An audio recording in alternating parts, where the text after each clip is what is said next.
guys completely cutting at something totally different that might serve as a tool for us to promote this street.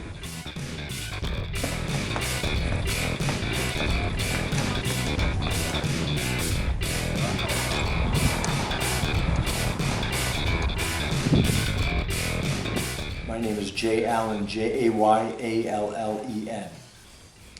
All right. And I'm here interviewing you because, well, it's an interesting pace, seeing as I've been told Lowell has been bought up and is going to be ripped apart for mining. Have you heard that?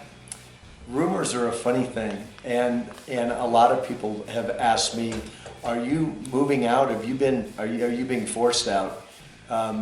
We're doing this interview in my home in Lowell, and they can't force me out. I own this property. I own the dirt beneath it, and I own this house, which was built in 1904. And many of my friends on the street also have patented property. They own the dirt beneath themselves. But the mines do want to acquire Lowell, and I'm sure the way they think long term, they think in hundreds of years. They fully intend probably to procure all of Lowell. But it's not our intent to give up our homes right now. We love Lowell, and it's got a lot of history, and I was born here. My father had a furniture store 2 doors up.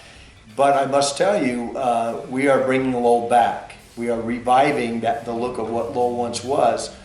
And in doing so, the mines have been working with us with some of their properties so that we can enhance them, like the old jail and the gas station. So it's our hope that they're thinking more way long term and not probably in my lifetime, but they seem to be working with us. We're really at hopes that they don't have another agenda. Do you think Lowell will ever grow into like another Bisbee right next to it? A city? I think Lowell is just a charming little part of Bisbee. I don't think it will be like Bisbee because it's one block, but it's a very special, enchanting block. And to experience Bisbee without seeing Lowell, you missed out. You said you were doing some renovations to the entire Lowell area? You know, when I started with this building and then went up the street and put in the Indian dealership, Lowell Indian. And then my buddy Jim goes, well, wow, he says, you know, I got a couple of gas pumps. Can you get that golf sign?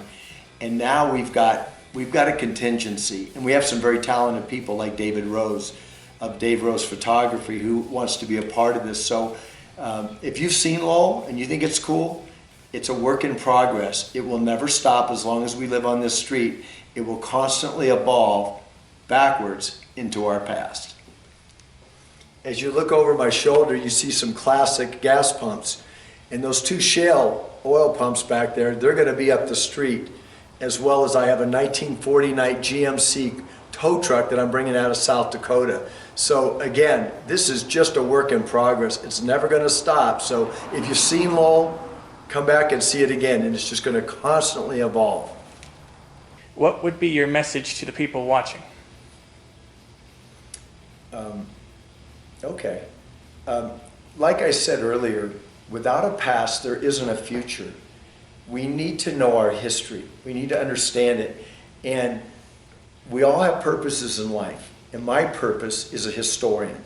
My purpose in Lowell is to share the Lowell story and to keep it alive and to let those grandparents tell their grandkids. That's what I pump my gasoline out of.